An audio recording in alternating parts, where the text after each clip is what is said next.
जय Shri Jagannath friends, welcome welcome welcome. स्वागत करुछि आपण मानकु आजिर ए वीडियो माध्यम रे आमे आज सुनिबा स्त्रींकर शुभ और अशुभ लक्षण। आसंतु वीडियोटी की शुणा, जमा भी स्किप करेंगे, लास्ट पर्यंत शुणिबे। जदि वीडियोटी आपण मानकु भल लगे तो लाइक करेंगे, आउ जदि वीडियोटी मो द्वारा किसी भूल होता निश्चित कमेंट माध्यम मते जनइबे। आसंतु शुणिबा। बंधुगण, आमर हिंदू धर्म रे नारी को माँ लक्ष्मी का स्वरूप माना जाए एवं एहा मध्य कुहा जाए जो घरे नारीर पूजा करा जाए किंबा नारी को सम्मान दिया जाए सही घरे माता लक्ष्मी वास करिथांती। किंतु किछि स्त्री घर पाई शुभ होइथांती और किछि स्त्री लोक पाई अशुभ होइथांती।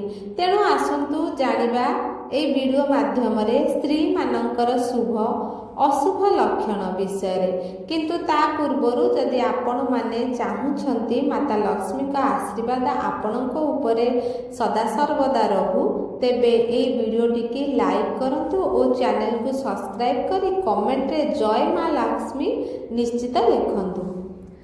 नंबर 1, जेउ स्त्रीर नाकरे अग्रभागरे कला जाइथाए एमिति स्त्री बहुत भाग्यशाली होइथाए एवं एहाकु शुभ बोली माना जाइथाए। से स्त्री घर को आसीबा द्वारा घरर भाग्य खोली जाइथाए एवं एमिति स्त्री निजर ससुर घर समस्त प्रकार सुख भोग करती।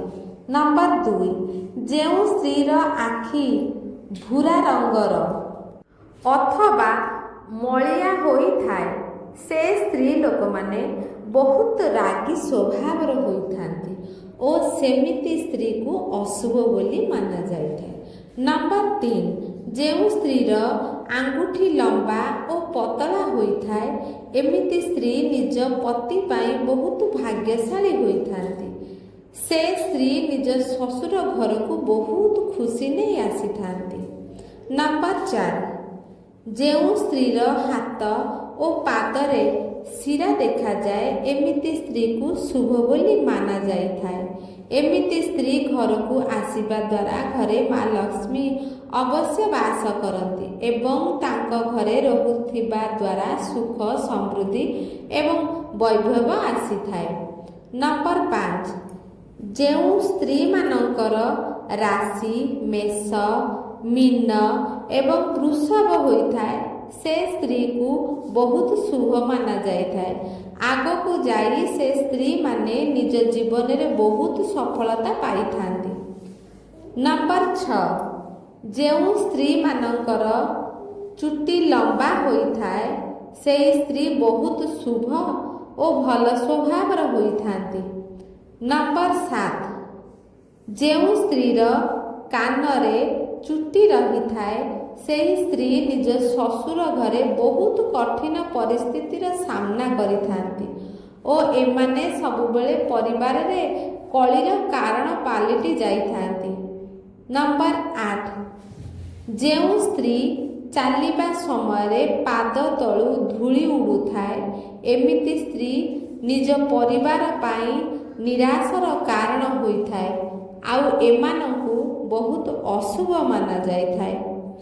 नंबर 9, जेउ स्त्री सबुबले निजर बेक बंका रखिबार अभ्यास रखिथाए से स्त्रीर जीवन सबुबले दुखर घेरौ भितरे रहिथाए। नंबर 10, जेउ स्त्रीर मथा लंबा होइथाए सेहीपरि स्त्री निज नणद और दियर पाई बहुत अशुभ होइथांती। नंबर 11, जेउ स्त्रीर जीभ लाल रंगर होइथाए एवं कोमल जीभ होइथाए सही स्त्री निज जीवन में बहुत परिस्थिति सामना करी सुख लाभ करिथाए एवं निज ससुर घर बहुत भल पाइबा पाइथांती। नंबर 12, जेउ स्त्री पादर तल भागरु झाड़ बोहू न थाए सेमितिका स्त्री बहुत भाग्यशाली मना जाए। ସେହି ସ୍ତ୍ରୀ ନିଜ ଜୀବନରେ ରାଣୀ ଭଳି ସୁଖ ପ୍ରାପ୍ତି କରିଥାନ୍ତି ଏବଂ ଯେଉଁ ଘରକୁ ଯାଆନ୍ତି ସେହି ଘରରେ କେବେ ଧନ ସମ୍ପତ୍ତିର କମି ହୋଇନଥାଏ। ନମ୍ବର 13, ଯେଉଁ ସ୍ତ୍ରୀର ଓଠର ଉପରି ଭାଗରେ ନିଶ ଦେଖାଯାଇଥାଏ ତାଙ୍କର ସମସ୍ତ ପଦକ୍ଷେପ ସବୁବେଳେ ଛୋଟ ହୋଇଥାଏ ଏବଂ ସେମାନଙ୍କର ସ୍ୱାସ୍ଥ୍ୟ ମଧ୍ୟ ଭଲ ରହିଥାଏ। ଏହି ସ୍ତ୍ରୀ ନିଜ ସ୍ୱାମୀଙ୍କ ପାଇଁ ଶୁଭ ହୋଇଥାନ୍ତି। ଏହି ସଂକେତ ସେହି ସ୍ତ୍ରୀର ସୁନ୍ଦରତା ଉପରେ ଦାଗ ଲଗାଇଥାଏ। ନମ୍ବର 14, ଯେଉଁ ସ୍ତ୍ରୀର ପେଟ ଘଡ଼ି ସଦୃଶ୍ୟ ହୋଇଥାଏ ସେହି ସ୍ତ୍ରୀ ତାର ପୁରା ଜୀବନରେ ସୁଖ ସମୃଦ୍ଧି ଓ ବୈଭବ ଲାଭ କରିଥାଏ। ଏମିତି ସ୍ତ୍ରୀ ତାଙ୍କ ଜୀବନରେ କମ୍ କଠିନତାରେ ଅଧିକ ସଫଳତା ପାଇଥାନ୍ତି। ନମ୍ବର 15, ଯେଉଁ ସ୍ତ୍ରୀର ଦାନ୍ତ ଲମ୍ବା ହୋଇଥାଏ ସେହି ସ୍ତ୍ରୀମାନେ ନିଜର ମନମାନି କରିଥାନ୍ତି। ସେମାନେ କାହା କଥା ଶୁଣନ୍ତି ନାହିଁ। ସେମାନେ ସର୍ବଦା ରାଗୀ ସ୍ୱଭାବର ହୋଇଥାନ୍ତି। ନମ୍ବର 16, ଯେଉଁ ସ୍ତ୍ରୀର ଦାନ୍ତ ଛୋଟ ବଡ଼ ନ ହୋଇ ସମାନ ହୋଇଥାଏ ସେହି ସ୍ତ୍ରୀର କଥା ସର୍ବଦା ମୋଟା ଏବଂ ମଧୁର ହୋଇଥାଏ। ସେହି ସ୍ତ୍ରୀ ସର୍ବଦା ଭାଗ୍ୟଶାଳୀ ହୋଇଥାଏ। ସେମିତି ସ୍ତ୍ରୀ ନିଜ ପରିବାରକୁ ସର୍ବଦା ପ୍ରେମ କରିଥାଏ। ନମ୍ବର 17, ଯେଉଁ ସ୍ତ୍ରୀର ହାତର କଚଡ଼ି ମୋଟା ହୋଇଥାଏ ସେହି ସ୍ତ୍ରୀ ନିଜ ପରିବାର ପାଇଁ ଅଶୁଭ ହୋଇଥାଏ।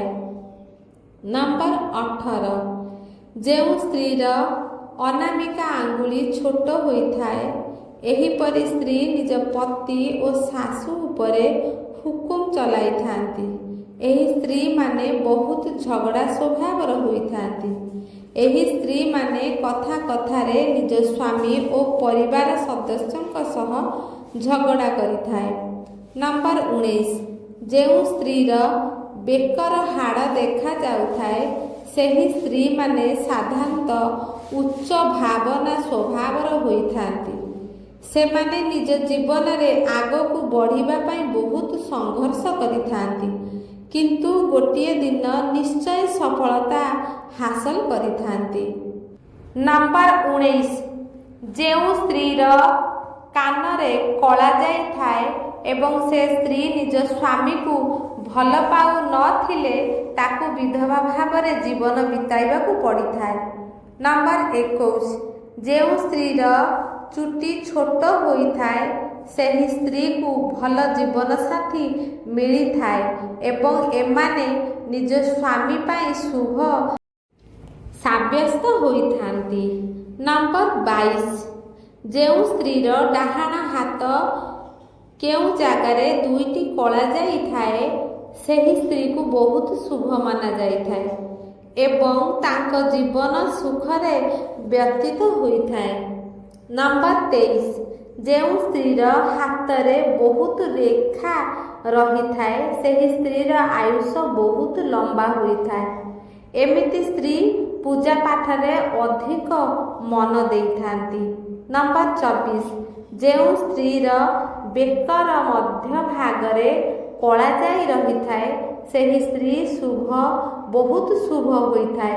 ଏହିପରି ସ୍ତ୍ରୀଙ୍କ ଜୀବନରେ କୌଣସି ଉଚ୍ଚ ପଦବୀର ପହଞ୍ଚି ପାରିବା ସମ୍ଭାବନା ଅଧିକ ଥାଏ। ନମ୍ବର 25, ଯେଉଁ ସ୍ତ୍ରୀର ଗୋଇଠି ଫଟା ହୋଇ ରହିଥାଏ ସେହିପରି ସ୍ତ୍ରୀ ବହୁତ ଶୁଭ ହୋଇଥାଏ। ଏହିପରି ସ୍ତ୍ରୀ ନିଜ ପରିବାର ସହିତ ଭଲରେ ଜୀବନ ବିତେଇଥାନ୍ତି। ସେମାନଙ୍କର ଭାବନା ଉଚ୍ଚ କୋଟିର ହୋଇଥାଏ। ନମ୍ବର 26, ଯେଉଁ ସ୍ତ୍ରୀର ବେକର ପଛରେ କଳା ଯାଇଥାଏ ସେ ସ୍ତ୍ରୀ ବହୁତ ଅଶୁଭ ହୋଇଥାଏ ଏବଂ ତାକୁ ନିଜ ଜୀବନରେ ବହୁତ କଷ୍ଟ ଉଠାଇବାକୁ ପଡ଼ିଥାଏ।